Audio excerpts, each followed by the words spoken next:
तीन पति एक पत्नी, वह भी निकली 420, किसी फिल्मी कहानी से कम नहीं है। आपने फिल्मों में या धारावाहिकों में ऐसी कहानियां तो सुनी या देखी होगी, लेकिन वह रियल लाइफ की बात होती है। प्यार, इश्क और मोहब्बत में एक लड़की अपनी जिंदगी नर्क बना लेती है और कई रिश्तों को बर्बाद कर देती है।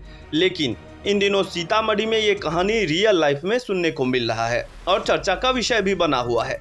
एक पत्नी और तीन पति मामला सीतामढ़ी जिला का है। सुनीता नाम की एक लड़की है जिसकी शादी पूर्व में लक्ष्मेश्वर पासवान नाम के व्यक्ति, जो ग्राम मझौरा, पोस्ट चांदी, रजवाड़ा, थाना वेला निवासी से 7 मार्च 2010 को हुई।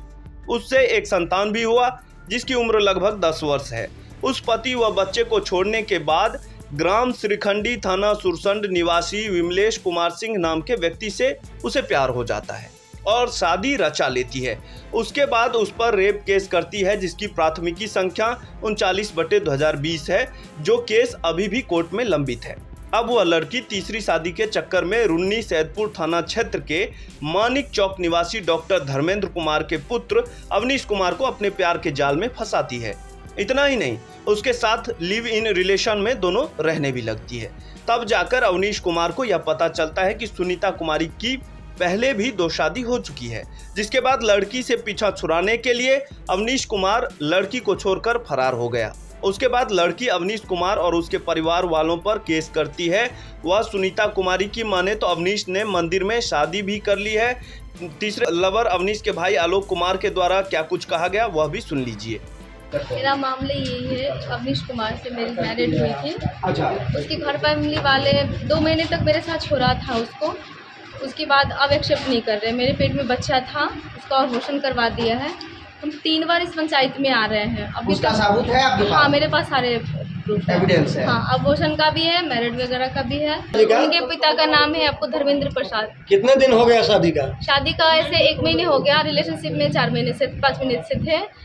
पहले आप लोग साथ थे क्या? दोनों हाँ, पति पत्नी? पहले साथ ही थे हम दोनों। तो अब क्यों नहीं रख रहे हैं आपके पति? अब ये इसलिए नहीं, पता नहीं, ये बोल रहे हैं ना कि अब तुम पासवान हो, जात हो, पासवान जात से हो, दुसाध हो, ये हो वो डिस्कस। तो जाति सूचक हाँ, शब्द का भी प्रयोग करते हैं। हाँ, ये लोग बोलते हैं कि अब जाति सूचक दुसाध मुसर हो, तुमको नहीं रख सकते। क्या शादी से पहले वो ये नहीं सोचे थे कि पासवान है? उनको पता नहीं था? हाँ, सबको पता था। यानी उसकी मम्मी पापा भाई सबको पता था कि मैं कौन सी जात से हूँ।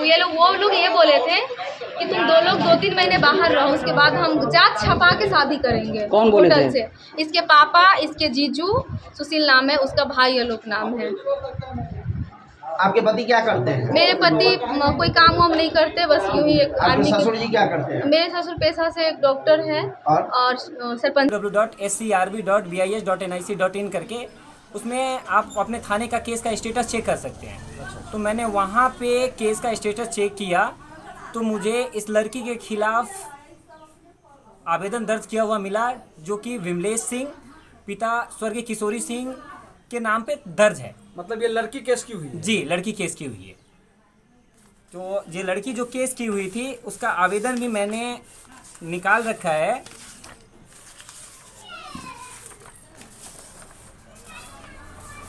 उसका आवेदन ये रहा। पहले जो शादी की थी उसका आवेदन है? पहला शादी नहीं, पहला शादी जो लक्ष्मेश्वर पासवान के थ्रू किया गया है उसका कोई कुछ नहीं है। उसके सिर्फ एक बच्चे हैं, उसको छोड़ दिया गया है। वह लड़की छोड़ दी है या लड़का छोड़ दिया गया है इसका मुझे जानकारी नहीं है, लेकिन क्यों छोड़ दिया गया है ये भी मुझे जानकारी नहीं है। लेकिन मुझे इतना ज़रूर पता है कि जब एक औरत अपने पेट के बच्चे को कोख से जन्म देती है और उस बच्चे को छोड़ देती है, वह माँ नहीं हो सकती, वह एक गलत आदमी हो सकता है। ये सेकेंड शादी का है? तो ये सेकेंड शादी का है विमलेश कुमार सिंह के नाम का, जिसके ऊपर यह FIR दर्ज की है और सेम इसी तरीके का मैटर मेरे पे भी लिख करके यह FIR की है।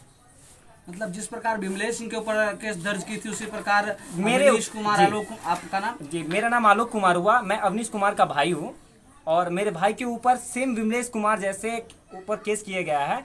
उसी आधार पे उसमें कुछ और जोड़ करके मेरे भाई के ऊपर भी केस किया गया है और मेरे माता पिता, मेरे पत्नी, मुझे सबको फंसाया जा रहा है। इसमें मेरे बहनों का भी नाम दे दिया गया है और यह लड़की दर्शाई गई है अपने आवेदन में कि 19/6/2022 को इसके सहयोग मेरे माता पिता, मेरे बहनों वगैरह मिल करके इसको घर से धक्का दिया गया।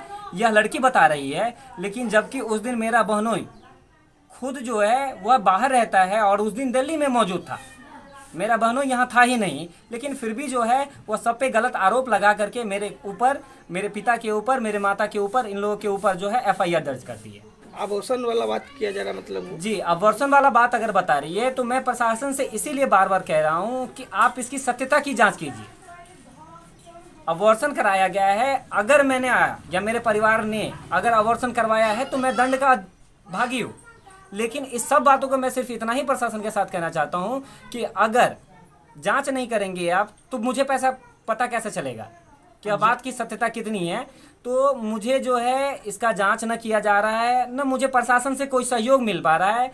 मेरे पिताजी SP के पास एक आवेदन दिए, उस आवेदन का भी थाना पे आया नहीं आया। प्रशासन से सिर्फ इतना ही कहना चाह रहा हूँ कि आप इसकी जांच पड़ताल कीजिए, इसकी सत्यता की जांच कीजिए।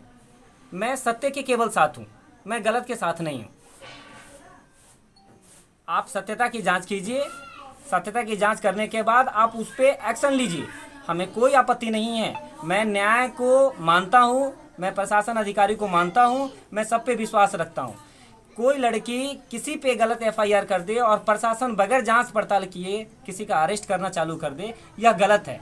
और आज मेरे साथ यही हो रहा है, पर लड़की केस की झूठा FIR और प्रशासन मुझे धरपकड़ करने के लिए मेरे घर पे आने जाने का कार्यक्रम लगा रखी है। बार बार मुझे परेशान किया जा रहा है, जिसके कारण मैं घर छोड़ करके भाग खड़ा हुआ हूँ।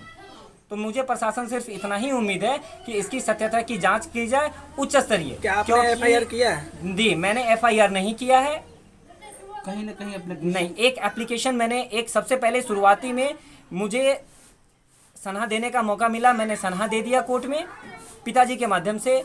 उसके बाद मैंने पिताजी के माध्यम से एक SP के पास आवेदन दिया, वो आवेदन का क्या हुआ मुझे पता नहीं। मुझे प्रशासनिक कोई भी व्यवस्था नहीं मिल पा रही है। और यह लड़की इतनी झूठ बोलती है या खुलेआम बोलती है कि मेरे तुम्हारे गांव के कुछ लोगों के साथ भी मिली भगत रहती है और कुछ उच्च अधिकारी और प्रशासनिक के साथ भी मेरी मिली भगत रहती है। तुम सरपंच हो तो क्या करोगे, मेरा कुछ नहीं बिगाड़ पाओगे। मैं एक हरिजन लड़की हूँ और प्रशासन और कोर्ट विधि व्यवस्था में भी पहले लड़की का ही सुना जाता है, इसलिए तुम मेरा कुछ नहीं बिगाड़ पाओगे। मैं तुम्हारे मान सम्मान सब कुछ बर्बाद कर दूंगी, तुम मेरा कुछ नहीं कर पाओगे। तो मुझे प्रशासन व्यवस्था से सिर्फ इतना ही उम्मीद है कि मुझे कहीं से कोई सहारा नहीं मिल पा रहा है। मैं भागा भागा फिर रहा हूँ, इसलिए उम्मीद जता रहा हूँ कि उच्च स्तरीय जांच कर इस पे कार्य किया जाए। क्या एक बार आपके भाई को प्रशासन ने दबोच भी लिया था? जी हाँ, मेरे भाई को एक बार डुमरा थाना में प्रशासन ने दबोच लिया। उसके बाद मेरे भाई ने मेरे खिलाफ वहाँ पे बयान दिया कि मैं लड़की के साथ रहूँगा।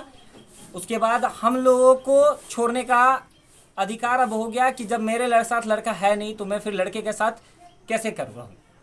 तो फिर हम लोग वहाँ से चले आए, लेकिन उसके जस्ट कल होकर के लड़की के नंबर से मेरे पिताजी के मोबाइल पे फ़ोन किया और लड़का खूब रो रहा था, ज़रूरत से ज़्यादा रो रहा था। और लड़का बार बार यही बोल रहा था कि पिताजी मुझे बचा लीजिए, यह लड़की मुझे जान मार देगी।